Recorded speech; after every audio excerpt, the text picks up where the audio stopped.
أعوذ بالله من الشيطان الرجيم. بسم الله الرحمن الرحيم. وما أنزل على الملكين ببابل هاروت وماروت. سورة بقرہ آیت نمبر 102 دے. د دې سیسا پرونی درس کې ویل شوی و چې د دویم اعتراض جوابو چې کوم د رسول الله صلی الله علیه وسلم پر رسالت او پیغمبرۍ باندې يهوديانو کړو. اوس د دې ځای نه وما انزل علی الملکین ببابل هاروت و ماروت د دې ځای نه تر اخر د آیت پورې د دریم اعتراض جواب دی چې کوم د رسول الله صلی الله علیه وسلم پر رسالت او پیغمبرۍ باندې شیو. یهودیانو نبی علیہ الصلوۃ والسلام ته وی اے محمد صلی الله علیه وسلم ته حق او سچ پیغمبر نه ای، ځکه که ته حق او سچ پیغمبر وی نو تا به موږ د جادو نه منع کولې او تا به جادو ته ګناه او کفر نه ویلې، ځکه وجه دا ده چې په جادو باندې خو الله رب العالمین 2 ملائک را لیږلیو. جادو د ښودلو دپاره الله 2 ملائک را لیږلیو چې د یو هاروت نومو د بل ماروت نومو او دی په بابل ښار کې را لیږلیو. نو ته موږ د جادو نه منع کې نو پته ولګېده چې ته حق او سچ پیغمبر نه یې، ځکه الله ملائک بیا ولې را لیږل چې دا ناروا وي. نو په دې آیات کې الله تبارک وتعالی د هغې جواب کوي. بیا وما انزل علی الملکین ببابل هاروت و ماروت په دې کې په دې آیات کې 2 توجیحات دي. نو یو توجیه به انشاءالله تعالی نن درس کې ووایو او سبانی درس کې بیا بله توجیه ووایو. نو نن به یوه معنی وشي، سبا به بیا معنی لږه بدلی، مطلب به لږ بدلی. نن چې کوم موږ وایو نو د جواب حاصل به په دې طریقې سره وي چې او ملائک الله رب العالمین را لیږلیو. د یو توجیه نن وایو چې ما موصوله شي، دا ما موصوله په معنی د الذي سره شي، نو بیا مطلب او حاصل د جواب به دا شي چې او الله رب العالمین 2 ملائک را لیږلیو او په بابل ښار کې را لیږلیو، د یو هاروت نومو د بل ماروت نومو. خدا ملائک الله رب العالمین دی له نو را لیږل چې تاسو خلکو ته دا ووایي چې جادو کوئ او جادو درته دروښئ، د جادو د ښودنې دپاره او د جادو د یادولو دپاره او د دې دپاره چې جادو جایز دی، د دې دپاره الله ملائک نو را لیږل. ظالمانو الله رب العالمین خدا ملائک د دې دپاره راولیږل چې دغه خلکو ته د جادو او د معجزې فرق بیان کی چې ګوره جادو په دې طریقه باندې او معجزه داسي، او بیا جادو په دې طریقه باندې دی نو که چا دا وکړه نو هغه په دې سره کافر کیږي، بېدینه کیږي، ګناهګار کیږي او د الله نه باغی کیږي. او که چاره دې جادو نه ځان وساته نو هغه به کامیابي او هغه له به الله رب العالمین ثواب ورکوي او الله تبارک وتعالی به د کفر نه او د بېدینۍ نه بچ کوي. او د دې داسې مثال دی لکه مثال په طور باندې یو عالم بیان کوي چې یاره شراب چې کوم دی نو هغه حرام دی، او بیا د شرابو حرمت هغې باندې احادیث وایي، هغې باندې د قرآن کریم آیاتونه وایي چې شراب حرام دی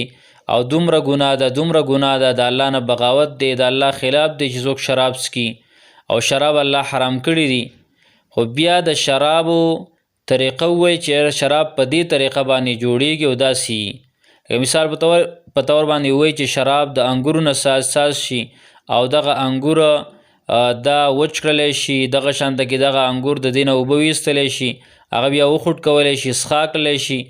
نو دغه شراب د هغې نه جوړ شي، نشه پکې پیدا شي. نو اوس بعضې خلک خو داسې چې هغې نیکبخته خلک وي او ښه خلک وي، نو هغې چې خبره واوري وایي د شرابو نه ځان ساتو ځکه ګناه ده پکې. خو بعضې خلک هغه ازلي بدبخته وي نو هغه د دې نورو خبرو ته توجه ونه کړي، خو صرف د شرابو د جوړولو چې کومه طریقه دغه عالم بیان کړي نو هغه شرابو هغه طریقه یاده کړي او ځان له بیا شراب جوړوي. دغه شانته کې یو عالم بیان وکړي چې سود دا ډېره لویه ګناه ده او سود یو انسان سودګر دی، سود کوي، نو دا د الله او د الله د پیغمبر خلاف جنگ اعلان کړی دی او دغه شان دغه انسان د ډېره زیاته لویه ګناه کیږي. او ځکه روایتو کې راځي چې د دې ادنا ګناه دا ده چې دا د 36 ځله د خپلې اصلي مور سره د هغې سره بدکاري وکړي، دومره لویه ګناه ده د سود 1 روپۍ خوړل. نو لہذا دا قباحتونه یې ویله او بیا ویل چې سود په دې طریقې سره دی چې مثلا یو کس 100 روپۍ چاله ورکړي او بیا په بدله کې د هغې نه 200 اخلي، یعنی هر قرض چې هغه ځان پسې ګټه راکاږي نو دا سود دی. چاله قرض ورکوي او بیا ترې په بدله کې د هغې نه زیات اخلي، منافع په هغې باندې اخلي، نو دا د سود د قباحت هم یو عالم بیان که. او دغه شانته کې د دې دا طریقه چې په دې طریقه باندې کیږي. اوس یو انسان داسې دی چې هغه صرف دغه طریقه یاده کړله او دغه سود یې شروع که، نو په دې کې د عالم څه ګناه خو نه وه. نو لہذا دې ملایکو به د جادو هغه طریقه وښودله، خو بیا به یې وی چې ګوره دا جادو کې ګناه ده، دا کوپر دی، دا بېدیني ده. نو بعضې خلکو به د هغې نه مطلب غلط واخیستو او هغه د جادو هغه طریقه به یاده کړله او ځان له بیا جادو که او د جادو کارونه به یې کول، سحر او کوډ او منترې جادو به یې کوو. او د دې وجه دا ده چې قرآن او حدیث بیانول د دې مثال د باران په شانته کی. نو باران چې وکړلی شي په الله رب العالمین باران وکړي په دې ټوله ځمکه باندې، ځمکو کې قسمونه وي، دا د باران څه فرق نه چې په بعضې ځمکه باندې ګلونه راوخیږي، پیداناک څیزونه د انسانانو د حیواناتو دپاره راوخیږي، او بعضې ځمکه ادقه شانته کې خالی پاتې شي، هېڅ هم پرې راونه خیږي، هسې خوړګۍ پکې راوځي یا په هغې باندې ازغي راوخیږي. دا د باران څه نقصان نه وي، بلکې دا د ځمکو خپل نقصان وي. بعضې ځمکه هغه د فصل قابله وي، هغه ځمکه ښه وي، بهترینه ځمکه وي، او بعضې ځمکه کاړجنه ځمکه وي، هغه د فصل قابله نه وي، نو لہذا په هغې باندې ازغي راوخیږي. نو دغه شان په انسانانو کې هم بعضې خلک د هغې نه ښه پیدا واخلي او بعضې غلطه پیدا واخلي. خو دې کې دا خبره غلطه ده، بعضې خلکو په دې کې وایي چې دا ملایکو او د ګناه په وجه باندې بیا د جبو نه ځوړند شوي دي، غټې قصې پکې خلکو کړلي. نو دا غلطه خبره ده، دا د کفر خطره ده. ځکه ملایکو باره کې الله رب العالمین سورت انبیاء 26 نمبر آیت کې وایي چې بل عباد مکرمون، بلکې دا د الله بندگان دي عزتمند. سوره تحریم آیت نمبر 6 کې الله وایي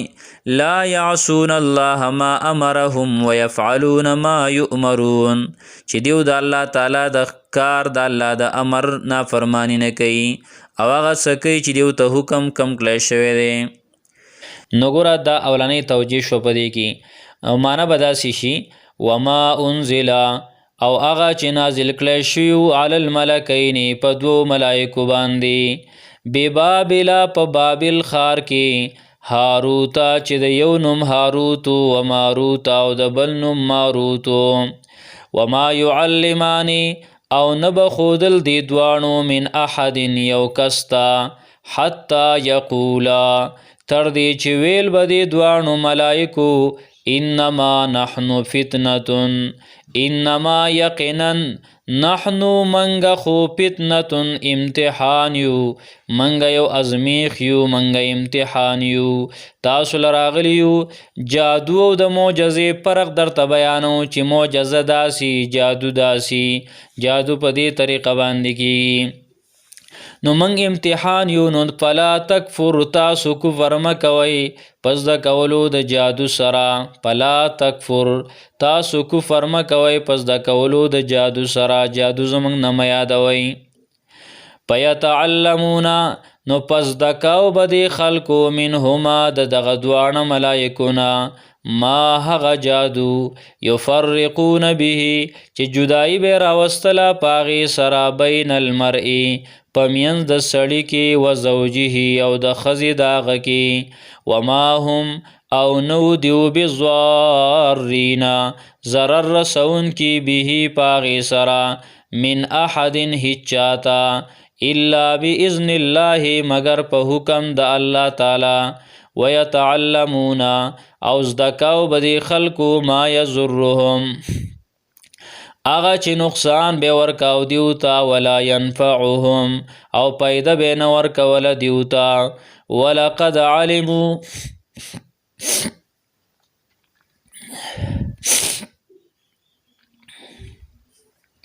ولقد او یقینا علمو دیو پویو لمن اشتراهو چا چې غوره کو دی جادو لرا ماله فی الاخرتی نو نبی دا غد پارا پا آخرت کی من خلاق سحیسا ولا بئسا او خامخا ډیر بد دی ما هغه شی شرو به چې دیو خرڅ کړه پاغي سره انفسهم خپل ځانونه لو کانوا یعلمون ارمان کدیو پویدلې نو په دې آیات کې الله تبارک وتعالى دا فرمایل چې دی خلکو بس دکاو هغه څه چې دیوله به نقصان ورکاو او دا رنګ دیوله به پیدا نه ورکوله ځکه جادو په کوډو منترو کې سراسر نقصان دی سراسر تاوان دی ګټه او پیدا پکې نشته که ظاهري چاته ګټه او پیدا میلاو شي هغه پیدا څه پیدا نه ده د دې وجه نه اکثر جادوګر خلک کوډګر خلک هغې ډېر بوره حال باندې د هغې ډېر بد حالي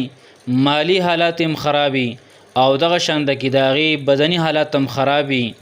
او دغه شان ټول عمر سرګردان او حیران او پریشانه ګرځي ځکه وجه دا ده چې دا د الله تبارک وتعالی نه باغی شوی دی د الله تبارک وتعالی خلاف دی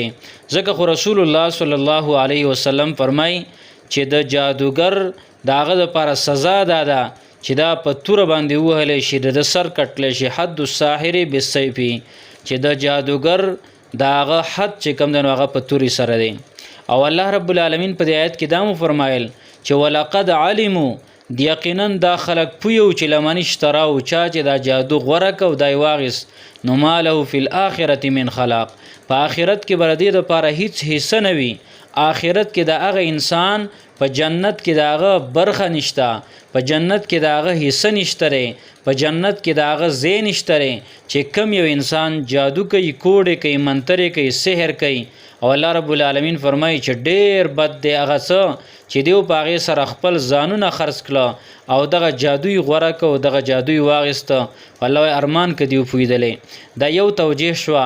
انشاءالله تعالی په آینده درس کې به د بله توجیه وي سباني درس کې به انشاءالله تعالی بیا هغه بله توجیه سره معنی کوو نو دا ترجمه په دغه ترتیب باندې دوباره بیا واورئ الله وی وما انزل علی الملکین او هغه چې نازل کړی شوي وو په دوو ملایکو باندې ببابل په بابل ښار کې هاروت چې د یو نوم هاروت و ماروت او د بل نوم ماروت وما يعلمان او نه به ښودل دې دواړو من احد هیڅ یو کس ته حتی یقولا تر دې چې ویل به دې دواړو انما نحن فتنة یقینا من خو امتحان د پاره یو ازمیخ د پاره یو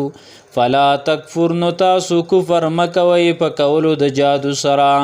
فیتعلمون نو زده کو به د خلکو منهما د دې دواړو ملایکونه ما یفرقون به هغه جادو چې جدایي به راوستله په هغې سره بین المرء و زوجه په منځ سړي او د ښځې د هغې کې وما هم بضارین او نو دیو ضرر رسونکی به په هغې سره من احد هیڅ چاته الا باذن الله مگر په حکم د الله تعالی سره ويتعلمون او زده کو به د خلکو ما یضرهم هغه چې ضرر به ورکو دیو لره ولا ينفعهم او پیدا به نه ورکول دیو لره ولقد علموا یقینا دیو ته پته وا دیو پویو لمن اشتراو چا چې واغستو دی جادو لره ماله فی الاخرة من خلاق نو نبی داغه د پاره څه په آخرت کې ولبئس او خامخا ډیر بد دی ما شروا به انفسهم هغه شی چې دیو خرڅ کړلی په هغې سره خپل ځانونه لو کانوا یعلمون ارمان که دیو پوهېدلی